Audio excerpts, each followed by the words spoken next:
On the day I returned to my country, the staff told me there was a problem with my checked luggage. They led me into a room, which was covered with red roses. Katerina shyly extended her ring finger, slipped a diamond ring into my hand. Her eyes filled with affection. The Lin family all started teasing, urging me to put the ring on Katerina Lin's finger. Everyone thought I would cry and, without hesitation, marry her. After all, Katerina was the goddess I had been a simp for 5 years to finally win over. But they all forgot. 3 years ago, during the promotion evaluation, Katerina claimed I had plagiarized her senior's paper and even reported that I was an alcoholic who caused a medical accident. I was thrown out of the hospital like a dog and then beaten up by the patient's family members who rushed over. Desperate and with nowhere to go, I had no choice but to leave the country to survive. But now, old Master Lin told me, after you left, Katerina spent all her savings to settle that medical accident. She has been waiting for you to come back. These years, she often cried while holding your photo. I didn't say a word, only tightened my grip on the marriage certificate hidden in my pocket. Main text. Back then, the incident was such a huge scandal. You should have given her some time to accept it. Why did you leave in such a fit of anger? Lucas, because you left without a word. Katerina Lin has been unable to eat or sleep these past years. She's grown thin from searching for you and almost turned the entire city upside down. From the moment I stepped through the door, old Master Lin had been patting my shoulder, chattering nonstop. After several years, he had aged a lot. The sharpness in his eyes that once scorned me as unworthy of Katerina was gone. Yet his words were still as harsh as ever, though he tried to paint his daughter as deeply devoted. All I could hear was his reproach toward me. To be honest, hearing Katerina's name again felt a little strange. 3 years was more than enough to wash everything away, especially such an insignificant past. From their words, it was clear they didn't know that I was already married. I brushed old Master Lin's hand away, my face calm. Uncle Lin, Katerina and I ended things 3 years ago. I don't understand what you mean by saying all this to me. The Lin family suddenly turned to stare at me, their faces full of disbelief. They hadn't expected me to have this kind of attitude. After all, I once pursued Katerina at all costs.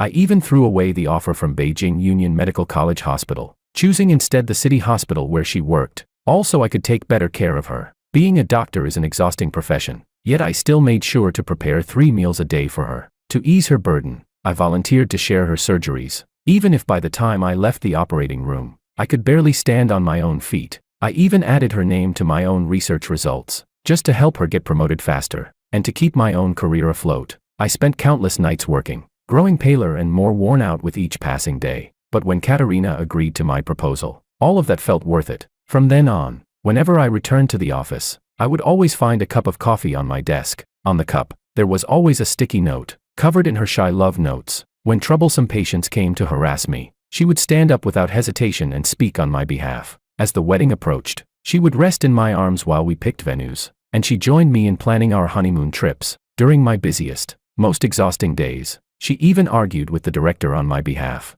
just to make time to accompany me to get my suit tailored. When she watched me step out of the fitting room in the suit, her eyes were full of tenderness. Even the shop assistant said they had never seen a couple as sweet as us. At that time, I thought I must have accumulated great virtue in my past life to be fortunate enough to meet her in this one, until the hospital transferred in a male doctor, Fernando. From that day on, Katerina never mentioned the wedding again, and the energizing coffee disappeared from my desk. At first, I only thought she was helping the new colleague get settled, too busy to remember. I didn't disturb her, not until the sales staff notified me that the wedding venue required both me and Katerina to personally inspect it. So I knocked on her office door, unexpectedly. After hearing it, she impatiently said it was too troublesome and told me to go in her place. The entire wedding was arranged in the style she liked. When I arrived at the venue, the salesperson handed me 2 contracts. One was mine, and the other belonged to Fernando. The bride's name was the same in both, Katerina. My hand holding the documents was slick with sweat, and I hurried to reassure myself it was only someone with the same name. But when I returned to the hospital, I saw every colleague with a bag of wedding candies. They surrounded Fernando, congratulating him on his marriage, and Katerina, leaning against the wall, her face blushing with shyness, eyes soft as she gazed at the men in the center of the crowd. In that moment, it felt like a scalpel pierced straight into my heart. The pain was suffocating. She turned her head and saw my reddened eyes, but there wasn't a trace of pity on her face. She only said faintly, "Signed already." I glanced at the crowd and spread the documents open before her. "Which one are you asking about? Mine, or Fernando's?" Hearing my questioning, Katerina frowned. "Whatever it is, we'll talk at home. I'll explain everything to you clearly. Everyone is celebrating now. Don't say things that ruin the mood." In that instant, I couldn't help but laugh. Ruin the mood, cause trouble.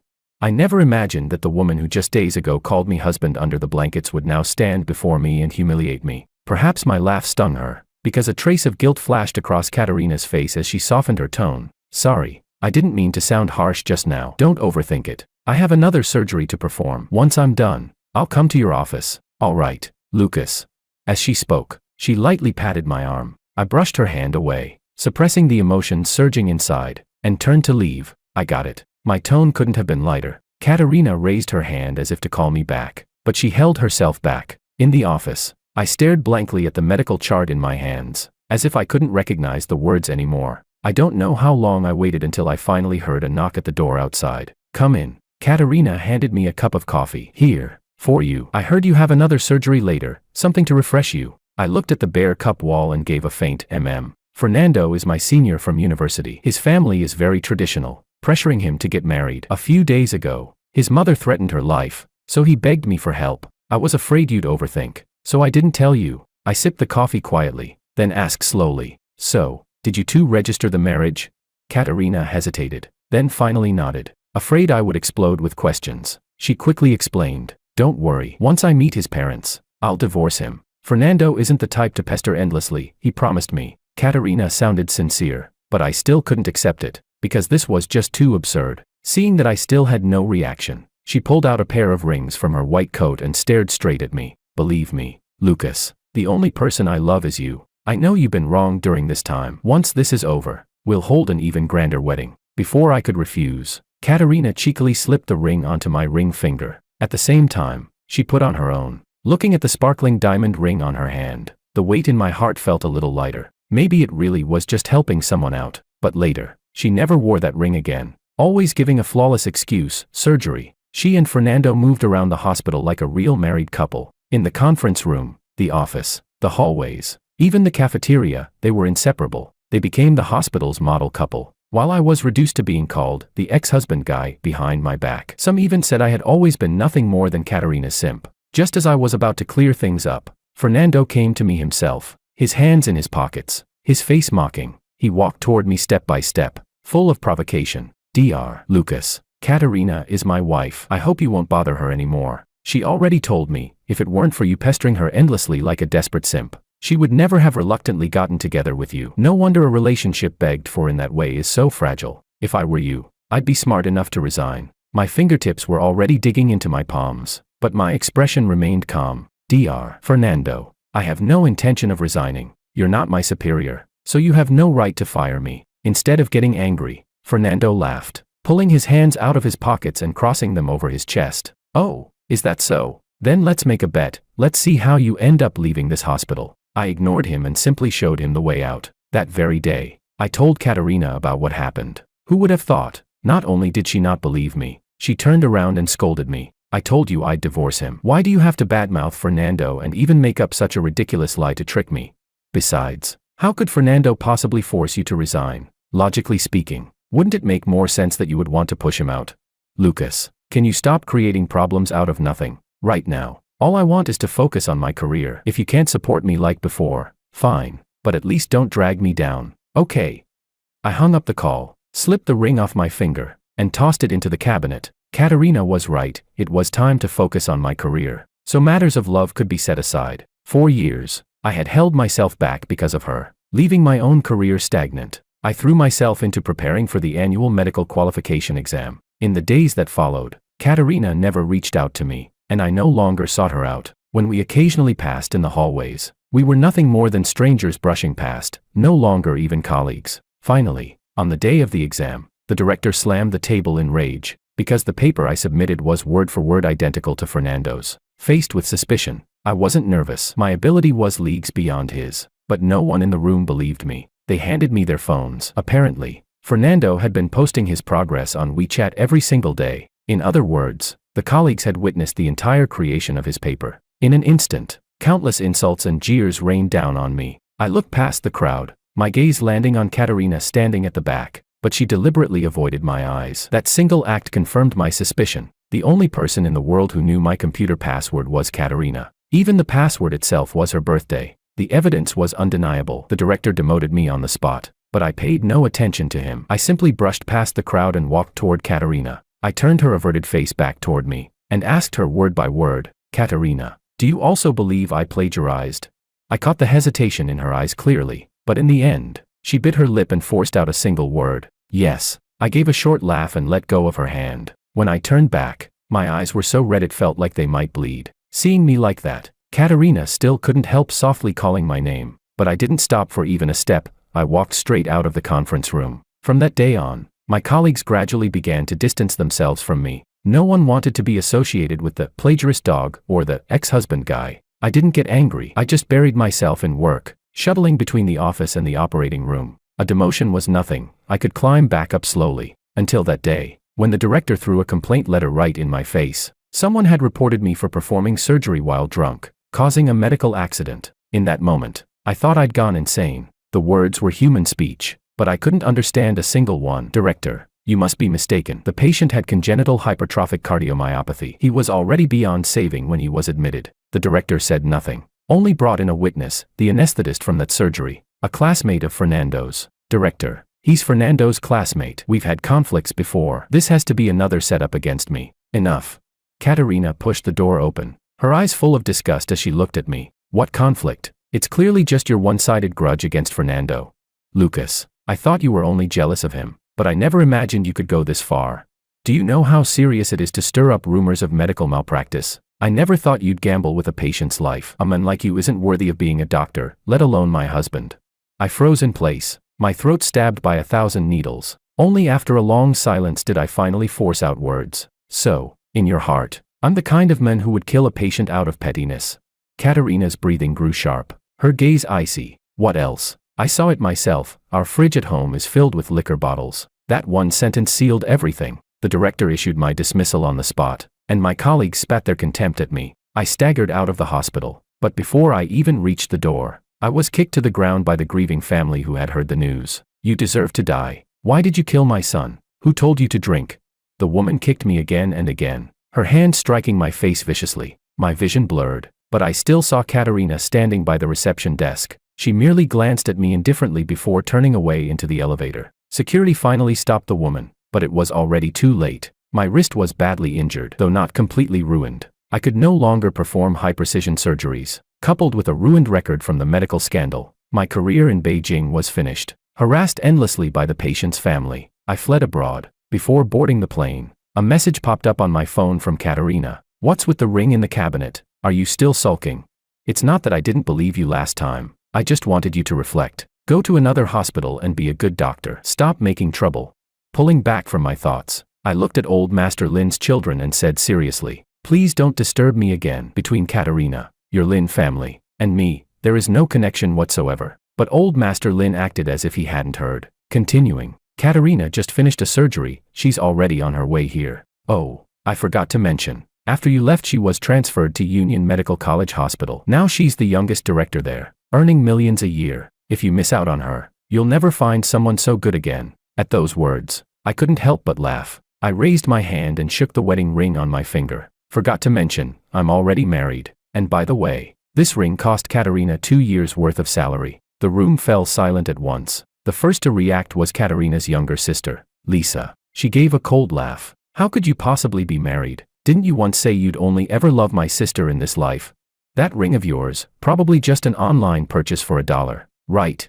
Maybe it even tastes sweet if you lick it." Old Master Lin also came back to his senses, frowning. "Lucas, is this something to joke about? Don't bother with such tricks. Katerina is generous. She's already forgiven you. As long as you nod your head later, you can be our Lin family's son-in-law. From then on, you'll live in comfort and never worry about food or clothing. If it weren't for Katerina being so lovesick for you, I wouldn't even want a son-in-law like you."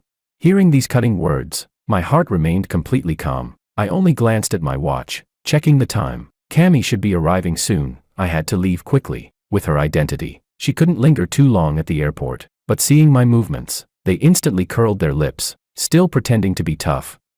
Obviously you can't wait for my sister to show up. Ugh. Just thinking about having a brother-in-law like you annoys me. I miss Fernando more. Still don't know why my sister would divorce such an outstanding man like him." Lisa crossed her arms, looking at me with provocation. The way she looked was exactly like Fernando back then. No wonder they got along so well. But none of that had anything to do with me. I had to go. Sorry, everyone. I have something else to attend to. Please excuse me. As soon as I finished, I turned around, only to see someone standing frozen at the doorway. Katerina. Her white coat still stained with blood, clearly having rushed straight over from surgery. She really had grown much thinner over these years. It seemed the past 3 years hadn't treated her well. Katerina let go of the doorknob, her trembling hand lifting to touch my cheek. Her touch was so gentle, so cautious. Lucas, I've missed you so much. I brushed her hand away, my tone cold yet still polite. Long time no see. The light that had just flickered in Katerina's eyes instantly went out. Her eyes reddened, her voice shaking.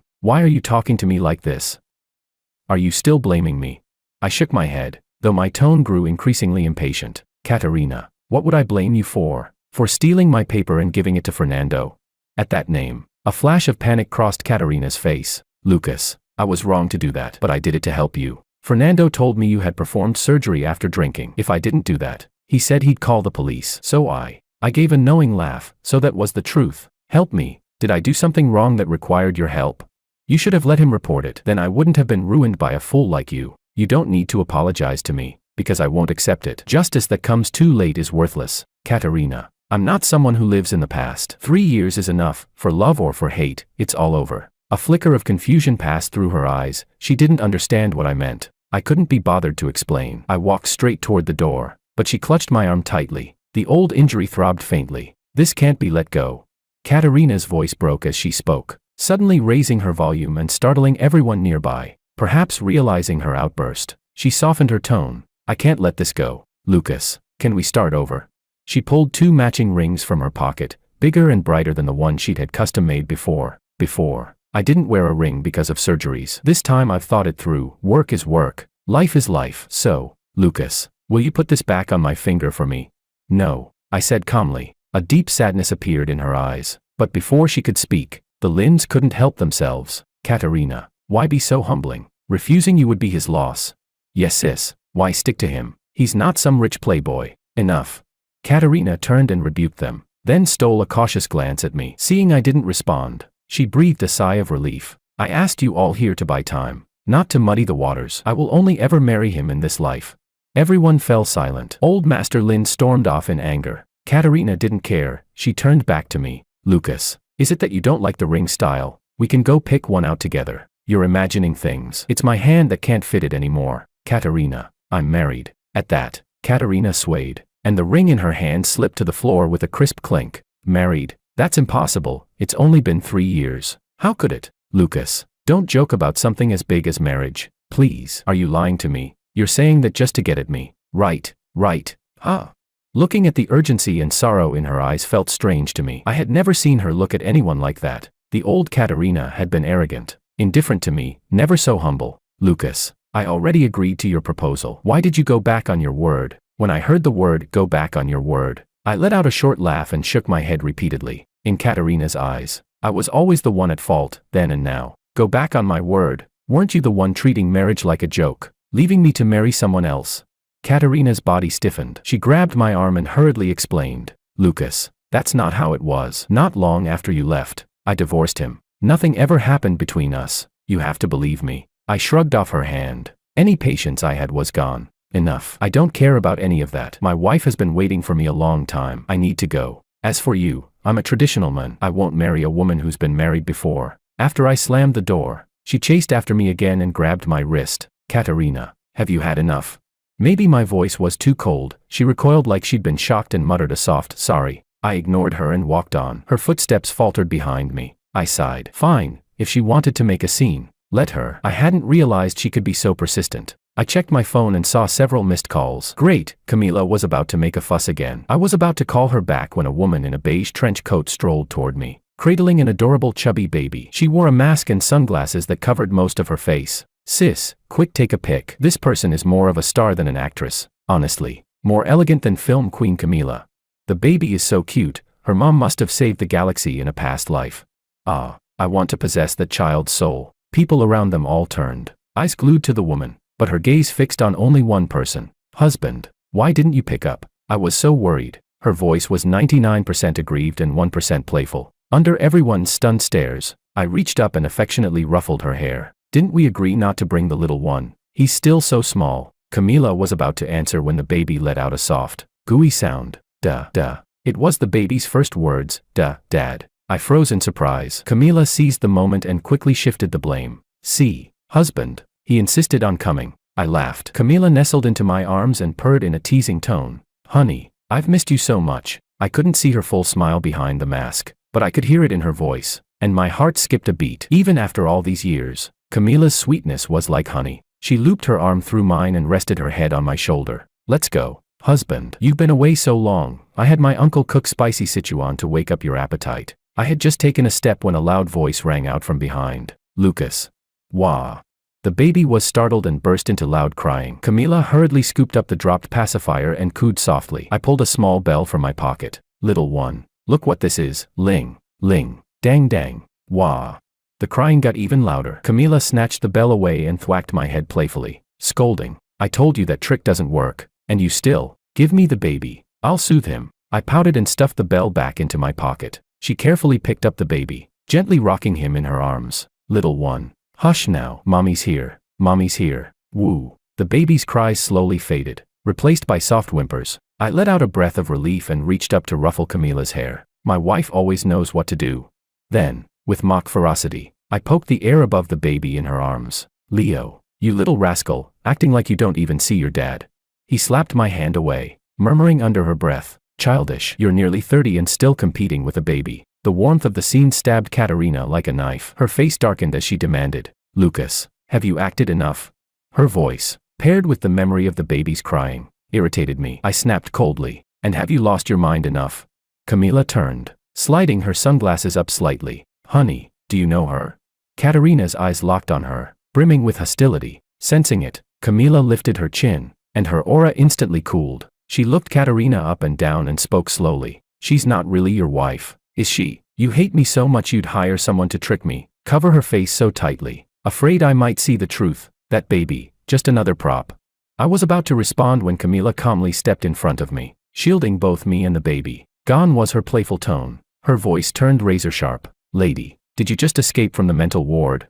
She said it so matter-of-factly. It only infuriated Katerina more. She ground her teeth, spitting each word. You say that again. Camila gave a soft laugh. Oh, so you don't even understand plain speech. Lady, we don't have time for you. Dinner at home is getting cold, and I won't let my husband eat cold food. Katerina's glare grew icier as she shoved Camila aside and strode toward me. Lucas, we need to talk. But in the next instant, Camila shoved her back with force. So this is the actress you hired? Ugly, rude, and graceless too. But then Camila froze. She dialed a number on her phone. Director Law. It's me, Cami. You have a surgeon named Katerina, right? Please add her to the surgical schedule, 10 minutes from now. Katerina's pupils flickered violently. Cami, could it be? Camila's son. Impossible. Lucas couldn't possibly be connected to someone like her. But the next second, her phone buzzed in her pocket. Her face turned pale as she hung up, resentment written all over her. Camila, smiling faintly, pulled out a sanitizer spray and disinfected the hand that had touched Katerina. She was about to turn when Katerina's trembling voice rang out behind her. Do you know? Lucas once proposed to me, more than once. Camila paused for just a moment, then dove straight back into my arms. But no matter how calm she pretended to be, the sudden tightening of her arms around my waist betrayed her heart. I sighed deeply. If I wanted to keep things clean tonight, it was best to end this now. I handed the baby into Camila's arms, then stepped toward Katerina. Under her burning, desperate gaze, I raised my hand and slapped her hard across the face. Ah, Lucas, you hit me. She let out a sharp cry, wiped the corner of her mouth, and when she saw the blood on her fingertips, her face was filled with disbelief. Her eyes welled up with tears, overflowing with grief. That slap was the price for frightening my son. Yes, I did propose to you once, but who hasn't been blind a few times when they're young? Thanks to your leaving, I was able to meet such a good wife. Oh, and I forgot to mention, your new ring is still too small. It's not even half the size of the one I gave my wife. And lastly, my wife wears a mask not because she's ugly, but to protect me and our child. That's something a self-centered person like you will never understand. Katerina, if you harass us again, it won't just be an extra surgery on your schedule. Getting into Union Medical College wasn't easy, was it? That final sentence was a naked warning. Katerina seemed stunned, unable to react to the string of words. She stared blankly at the floor. Only after a long while did she finally force out a trembling sentence. Lucas, do you really hate me that much? Yes, not only do I hate you, I despise you, so get as far away from me as possible. With that, I turned, took Camilla's hand, and walked away without looking back. I thought those cruel words would make Katerina give up completely, but to my surprise, she shamelessly came to attend my lecture. Since I could no longer practice medicine, I had gone into teaching, from saving lives to teaching others how to save them. It had only been a few days since I last saw her, but she looked even more haggard, with dark circles under her eyes. During the entire lecture, Katerina's gaze never left me. When it ended and the hall emptied, only the two of us remained. She slowly descended the steps, each footfall making me increasingly irritated. Katerina, what exactly do you want? Her steps halted, and a trace of guilt flickered in her eyes. I just want to ask, why did you stop being a doctor?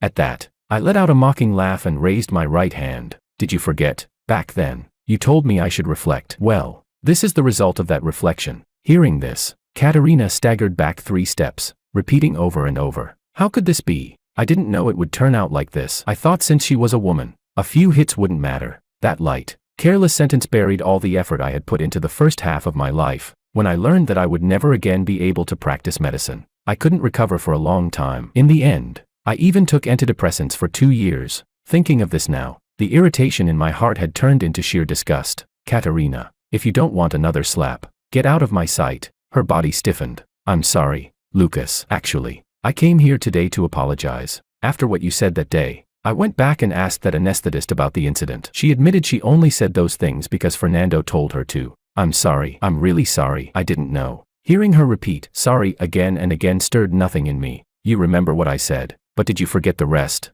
I told you, justice that comes late is worthless. Or do you think your flimsy apologies now can bring back my hand? Katerina's eyes flickered with pain as they fell on the scar across my wrist. Lucas, can't you give me another chance? Didn't you say it yourself, that people make mistakes when they're young? I was tricked by Fernando back then. He always seemed so gentle and refined in university. I never knew he'd turn out so vile. Slap. A searing slap landed across her face again. Katerina, can you go ask the anesthetist now and learn the truth? Why didn't you then? Was it impossible, or were you unwilling? Katerina shook her head frantically, clutching my arm. At the time I just suddenly remembered the bottles in our fridge. After all, you never drank before, and then during that period you started. Katerina, you know I only started drinking around then. She looked at me blankly, not understanding. I shrugged off her hand and said coldly, I drank because I was heartbroken. Every single bottle at home had your name on it. After saying that, I grabbed my bag and walked for the door. Then I heard a thud behind me. Katerina had dropped to her knees. She was crying so hard her face was streaked with tears. Lucas, I really love you. You have no idea how I've lived these 3 years. Every minute without you was unbearable. I miss you so much. Even hearing those mournful words, I did not turn back. I only asked, without looking at her, Katerina, did you ever truly love Fernando? The ring I threw away wasn't because I was sulking, and it wasn't because it was small, it was too big. Even if I'd been willing to wear it, it would have slipped off my finger. You're not an idiot, you should understand what I mean. So please, don't trouble me again. That final warning I gave you still stands. With that I left. I didn't see Katerina's face, but her wails echoed down the corridor, so I knew how she was. Outside the lecture hall, a familiar Ferrari waited. I got in and the mood in the car was off. Cold, very cold. Babe, what's wrong? Camilla's face was icy. Her tone was sharp. I saw her walk into the school. Did she come to bother you again? Yes, I confirmed. At my answer, Camilla's prepared speech snagged in her throat. What did she say? The same old lines. Forgive me, marry me. Camilla snorted, full of scorn. No new tricks, just the same old routine. And what did you say? She asked. I watched her grip the steering wheel and felt a smile tug at my mouth. She prompted. I said I'd think about it. As soon as the words left my mouth, Camilla ground her teeth and fixed me with a cold stare. Say it one more time, I said. Cammy, I love you too. Only you. If you hadn't taken me in when I was on the streets, I probably would have given up on myself. After meeting you I finally understood what being loved felt like. Her warm lips cut off my sentence. After a long moment Camilla turned red and looked away. You talk too much. I asked you to repeat a few words and you wrote me an essay. When did Professor Lucas get so passionate and dramatic? Her tone was flippant, always pretending not to care. But I knew she'd been anxious the moment she first saw Katerina. She started reading an overdramatic and angst-filled novel. A scene such as, what should I do if my husband's ex comes back and he doesn't want me anymore? Camilla, she was really adorable. What are you thinking about? Who are you thinking of? The one in front of me. I don't believe you. Prove it to me. Saying that, She pulled a row of condoms out of the glove compartment. After you use them, I'll believe you. My ears flushed red and I shoved her urgently. Leading lady, not in the car. So what if it's in the car? It's not some cheap apartment, this is a villa. We have a private parking lot. So I gave in, and she was satisfied. After that day, Katerina stopped coming to find me. Whether she had truly given up or had been frightened off by the threats, I breathed a sigh of relief. Later I heard she spent a lot of money hiring detectives to track Fernando down. Something happened. I only learned that Fernando was hospitalized with serious injuries. I didn't pry. As long as she stopped bothering me, I didn't care. 3 months later, on my birthday, someone left a cup of coffee and a small cake at my door. A heart-shaped sticky note clung to the coffee. It read, "Happy birthday. I hope you have a lifetime of happiness." I crumpled the note and, along with the rest, tossed it into the trash. Then I went off toward my happiness.